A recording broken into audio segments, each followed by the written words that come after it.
দীর্ঘ 16 বছর যে সংগ্রাম করে চলেছেন, আজকে এই সমাবেশের প্রধান অতিথি জননেতা জনাব তারেক রহমান, মঞ্চে উপবিষ্ট বাংলাদেশ জাতীয়তাবাদী দলের সংগ্রামী নেতৃবৃন্দ, সামনে উপবিষ্ট বিএনপি এবং অঙ্গ সংগঠনের সংগ্রামী নেতৃবৃন্দ, ভাই ও বোনেরা, সাংবাদিক ভাই ও বোনেরা, আসসালামু আলাইকুম।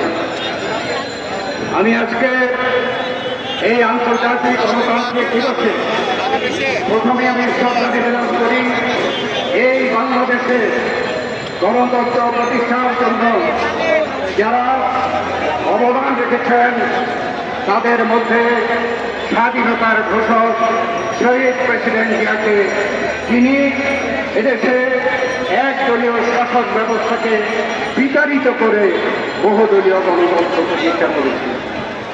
আজকে স্মরণ করি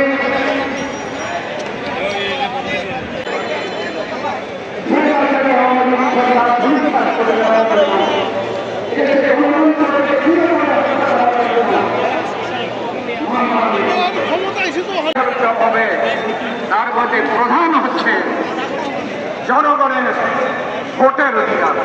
সেই ভোটের অধিকার আমরা ফিরে দিতে চাই। এই সরকার নানা সংস্কারের কথা বলেন, আমরা বলতে চাই যে একটি সুষ্ঠু নিরপেক্ষ নির্বাচন দেওয়ার জন্য যে সংস্কার প্রয়োজন, সেটা হচ্ছে সবচেয়ে বেশি জরুরি। এবং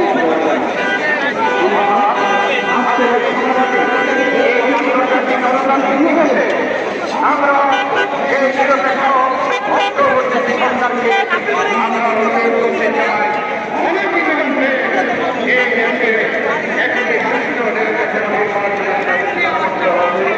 এবং জনগণের কাছে ক্ষমতা দিতে হবে।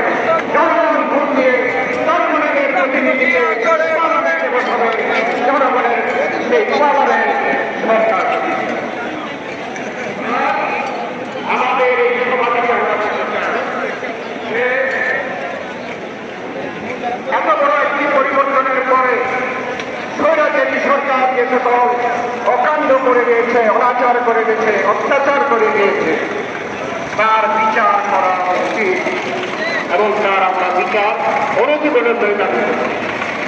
আমরা স্বৈরাচার সৃষ্ট সকল ক্ষেত্রে যে ধ্বংস প্রধান উপদেষ্টা বলেছে, শেখ হাসিনা নাকি বাংলাদেশের সকল ক্ষেত্রে সেক্টরে ধ্বংস করে দিয়েছে। আমরা এই সমাজে আমরা প্রত্যাশা করছি অবিলম্বে সকল ক্ষেত্রে